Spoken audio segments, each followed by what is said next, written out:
CM doctor Mohan Yadav के ताबड़तोड़ चुनावी दौरे लगातार जारी हैं। बैतूल, देवास, राजगढ़ और भोपाल में करेंगे चुनावी प्रचार। इसके साथ ही सुबह 11:15 पर बैतूल के घोड़ा डोंगरी विधानसभा के मलाजपुर में करेंगे जनसभा। दोपहर 12 बजे देवास में कालापीपल विधानसभा के पुलाई कला में जनसभा को संबोधित करेंगे। दोपहर 1:30 बजे राजगढ़ के सुसनेर में करेंगे जनसभा। दोपहर 2:45 पर आगर मालवा में मां बगलामुखी मंदिर नलखेड़ा पहुंचकर करेंगे दर्शन पूजन। शाम 7:10 पर भोपाल लोकसभा के कोलार में जनसभा करेंगे संबोधित। तो लोकसभा चुनाव की तैयारी लगातार जारी है। 2 चरण संपन्न हो चुके हैं, तीसरे चरण की तैयारी लगातार जारी है और इसी क्रम में लगातार सीएम डॉक्टर मोहन यादव के ताबड़तोड़ चुनावी दौरे लगातार जारी हैं। चलिए खबर पर अधिक जानकारी लेंगे, चर्चा करेंगे। सहयोगी प्रखर हमारे साथ जुड़ गए हैं। प्रखर, 2 चरण संपन्न हो चुके हैं, तीसरे चरण की तैयारी लगातार जारी है और इसी क्रम में सीएम डॉक्टर मोहन यादव आज कई जनसभाओं को संबोधित करने वाले हैं। जगह जगह कार्यकर्ताओं से मिलेंगे, रणनीति का जायजा लेंगे। जी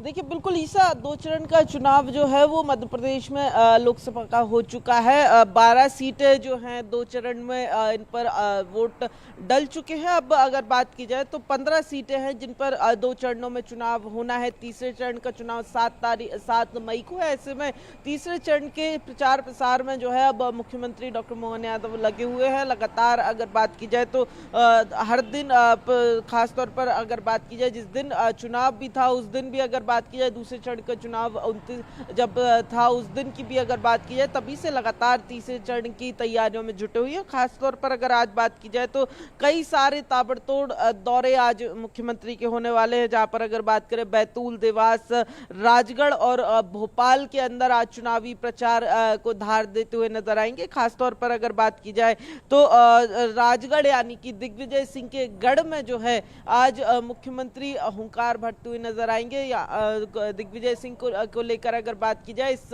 तीसरे फेज के चुनाव में अगर देखें तो जिस तरीके से राजगढ़ सीट है, बीजेपी का लगातार ध्यान इस सीट पर लगा हुआ भी दिखाई दे रहा है। चाहे अमित शाह का दौरा हो या मुख्यमंत्री का दौरा हो, ये 2 दिन के अंदर 2 बड़े जो दौरे हैं, 2 बड़ी जनसभाएं हैं, ये राजगढ़ के अंदर होने जा रही हैं। अमित शाह भी आए थे। अगर बात की जाए 27 तारीख को दिग्विजय सिंह के ऊपर शायराना एक हमला भी अमित शाह ने किया था। ऐसे में अगर बात की जाए तो जिस तरीके से पहले चरण में छिंदवाड़ा, उसी तरीके से तीसरे चरण के लिए राजगढ़ सीट जो है वो इस समय बीजेपी के फोकस पे दिखाई दे रही है। हालांकि अगर बात की जाए राजगढ़ के अलावा अगर बात की जाए, आज मुख्यमंत्री सबसे पहले बैतूल के घोड़ा डोंगरी में जनसभा करेंगे। उसके बाद लगभग 12 बजे देवास कालापीपल पहुंचेंगे, जहां पर एक और जनसभा, तीसरी जनसभा राजगढ़ के सुसनेर में दोपहर 1:30 बजे करेंगे। वहीं अगर बात की जाए दोपहर 3 बजे मां बगलामुखी मंदिर नलखेड़ा आगर मालवा में जो है मुख्यमंत्री दर्शन करेंगे। साथ में अगर बात की जाए तो आज बीजेपी के 30 साल पुराने यानी कि 3 दशक लंबे समय से जो गढ़ है यानी कि भोपाल लोकसभा सीट के कोलार क्षेत्र में जो है मुख्यमंत्री का एक बड़ा रोड शो शाम 7:30 बजे जो है वो होगा। यानी कि अगर बात की जाए तो अपने गढ़ के साथ साथ दूसरे के एक मजबूत सीट पर भी सेंध जो है वो आज मुख्यमंत्री लगाते हुए दिखाई देंगे। खास तौर पर अगर बात की जाए आज के दौरों में अगर देखें तो राजगढ़ और भोपाल सीट 2 हाई प्रोफाइल सीटें हैं, जहां पर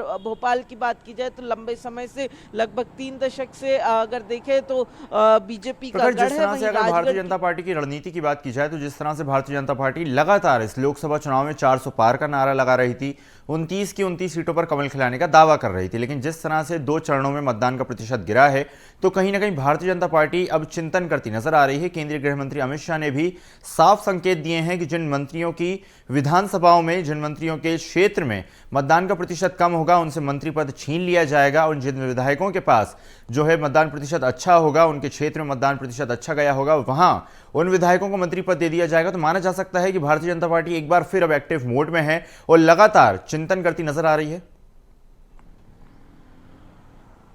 देखिए बिल्कुल सही है।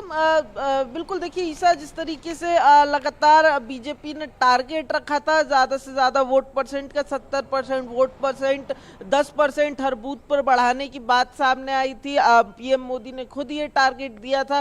मध्य प्रदेश की बात की जाए, 70% तक का टारगेट जो है वो अचीव करने का टारगेट मध्य प्रदेश में रखा गया था 29 सीटों को लेकर।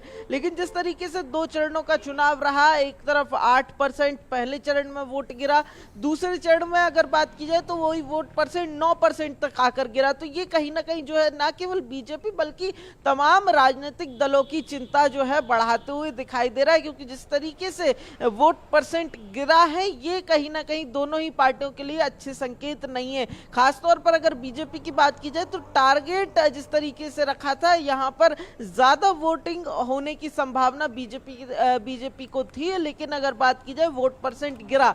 हालांकि ट्रेंड्स के हिसाब से भी देखें तो जी बिल्कुल प्रखर, माना 2014 जा से सकता है कि लगातार भारतीय जनता पार्टी प्रयास करती नजर आ रही है, टारगेट अचीव करने की कोशिशें लगातार जारी हैं, लेकिन जिस तरह से 2 चरणों में मतदान हुआ है तो कहीं ना कहीं भारतीय जनता पार्टी अपने लक्ष्य को लेकर और ज्यादा मेहनत करती और ज्यादा चिंता करती नजर आ रही है, क्योंकि अब स्थितियां सामान्य नहीं है, काफी कठिन है। फिलहाल आपका धन्यवाद जानकारी देने के लिए।